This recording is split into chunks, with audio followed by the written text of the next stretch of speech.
আচার, যারা টক খেতে ভালোবাসি আমরা, আচার দেখলে বা নাম শুনলেই জিভে কিন্তু জল চলে আসে। আমার সঙ্গে তো এটাই হয়। এখন চলছে আমের সিজন, তো ভাবলাম অল্প করে আচার বানিয়ে রাখি। ঘরে যেটুকুনি মশলা আছে তাই দিয়েই বানাবো হচ্ছে আজকে আচার।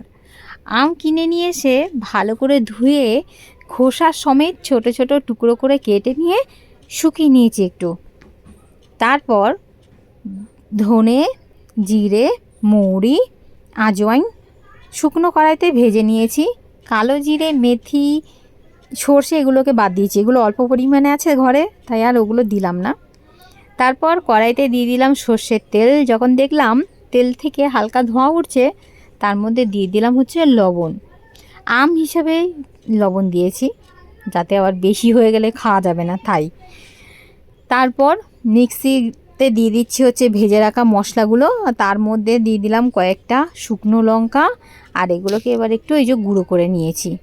খুব ফাইন পেস্ট করিনি, হালকা একটু মানে দানা দানা ছিল সেরকমভাবেই করেছি, মানে গুঁড়ো করেছি।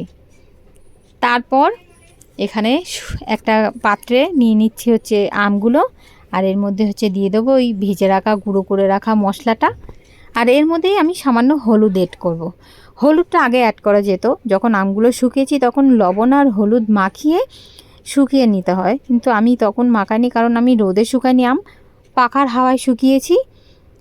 আমের মধ্যে লবণ আর হলুদ মাখালে তখন জল ছাড়তো অনেক, আমটা শুকাতো না, তাই তখন আর দিইনি।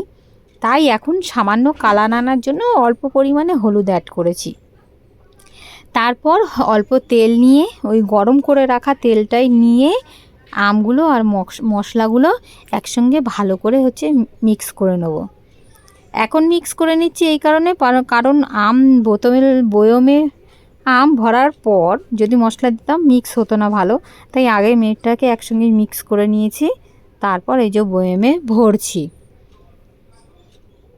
বয়মে ভরা হয়ে গেলেই বাদ বাকি যে তেলটা আছে সেই তেলটা আমের বয়ম এর মধ্যে দিয়ে দেবো।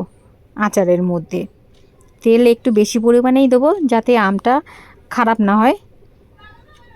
এর পরের কাজ হচ্ছে এই বয়মগুলোকে রোজ প্রত্যেক দিন রোদে দেওয়া, কারণ এখন বৃষ্টি চলে আসছে তো রোদ হবে না, তাই একটু তেলটা বেশি করে দিলাম যাতে আমটা খারাপ না হয়ে যায়। কি ভালো লাগছে দেখতে। দুটো বয়মে ভরেছি, একটা বয়মে একটু তেল কম হয়ে গেছে, এটা আমি পরে তেল আবার গরম করে ঠান্ডা করে দিয়ে দেবো, তাহলেই হয়ে যাবে। আর এখন রোজ এগুলোকে রোদে দেবো, সন্ধে হলে আবার নিয়ে আসবো, এটাই কাজ হচ্ছে এখনের।